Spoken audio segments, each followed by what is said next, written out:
This is one of my favorite places to come to meditate, here by this beautiful running stream.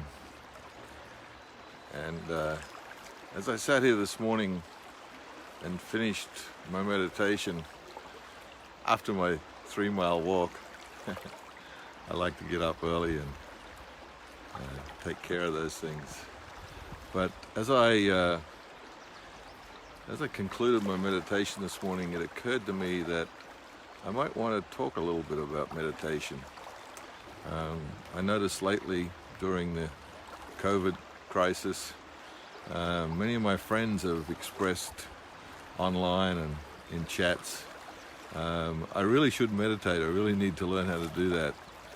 I got to take time every day. I got to make it a discipline to get up and meditate. And I noticed that most people probably have very limited success doing that. I know for many years that was the case for me.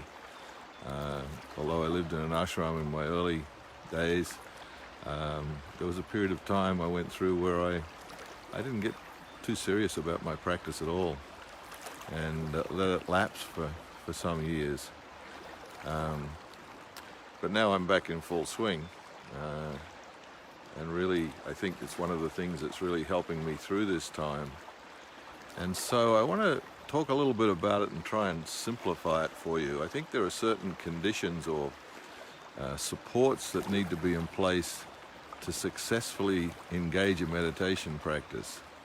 And these things work for me, so I'm going to share them briefly with you.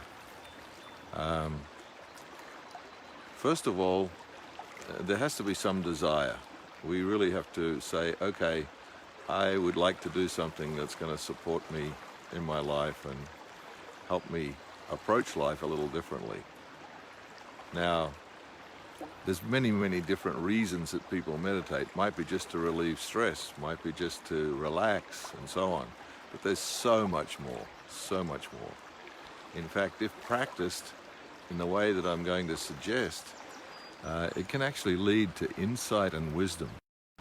So how would it be if you could become more wise and approach life more wisely just through a simple meditation practice? And the research supports that. There was one last year that said that if we meditate for 7 minutes a day consistently, meaning day after day, we'll actually change our life. And so I believe that. And the reason that I believe that is over the years I've developed a lot of confidence in the practice, both yoga and meditation, confidence that it will make a difference. Now, if you don't have that confidence going in, it's a little hard to stay the course. It's a catch-22, because the only way you're actually going to get confidence is by having an experience that says this works. Now, in order to do that, it takes at least, I believe, 30 days before you could say that. So, for first up, maybe you'll just have to take my word for it that it works and commit to 30 days. And then, at the end of that time, make your own choice. I certainly don't want anyone engaging any kind of practice that doesn't work for them. That wouldn't work. So you have to, the way to develop confidence, of course, is to give it a good enough try so that you say, yeah, this works. So confidence, that's a big one. Second one is a little bit of effort. It sounds like an oxymoron, making an effort to meditate, like probably what we're trying to get away from is all that efforting that we do in our life. But a little bit of effort is needed. I like to call it effortless effort. So it's the effort you make, but it's not hard. It's not like going to push through, gung-ho, trying to kind of like effort. It's the kind of softer effort. It's the effort that says, yes, I'm going to engage this. Yes, I'm going to get up in the morning and I'm going to sit on my cushion, or I'm going to go for my walk or do my yoga and then I'm going to sit on my cushion, whatever. And I'm going to practice. Now, 7 minutes a day, but consistently, day after day after day. That's what's needed. So we've set the table, basically. we've got a little bit of confidence that this might be something good to do, and we made the effort to engage it on a daily basis. The next thing, of course, is to actually be involved. A lot of people think that, you know, you've got to do some special technique, or there's some mystery way of like meditating. Some people say, oh, I can't meditate because my mind's going all over the place. Hey, that's great. If you can notice your mind's going all over the place, you're meditating.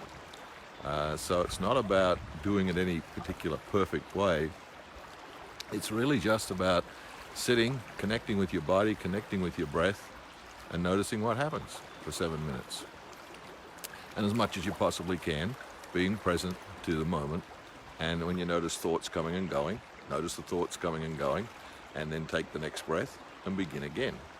In the space of 7 minutes, you can lose it 20 times and start again 20 times. That's no problem at all. So it's basically engaging. So what that phase is really a mindfulness phase. That's mindfulness, where you're actually being mindful of what's happening moment to moment and inviting in all experience without any need to change it, fix it, make it better or anything like that. Just sitting, breathing, focusing on body and breath and noticing. And when you notice, and then you come back, body and breath, body and breath.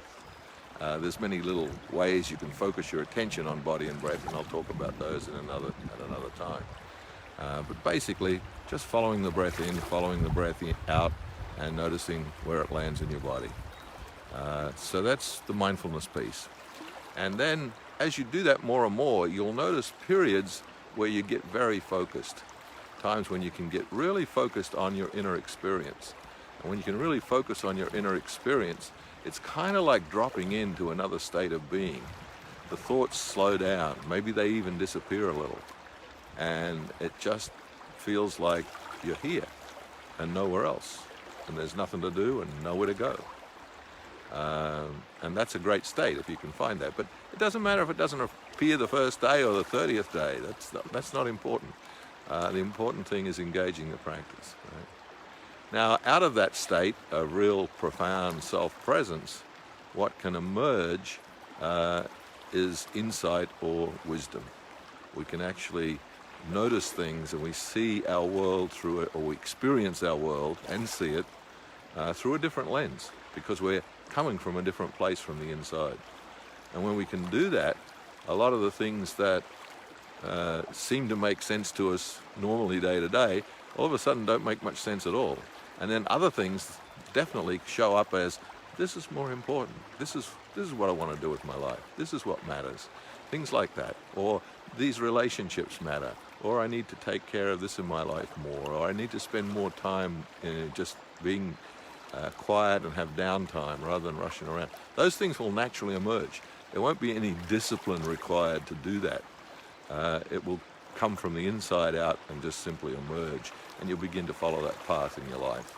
And so you'll start to live a more mindful, wise, and focused life, but without a whole lot of effort.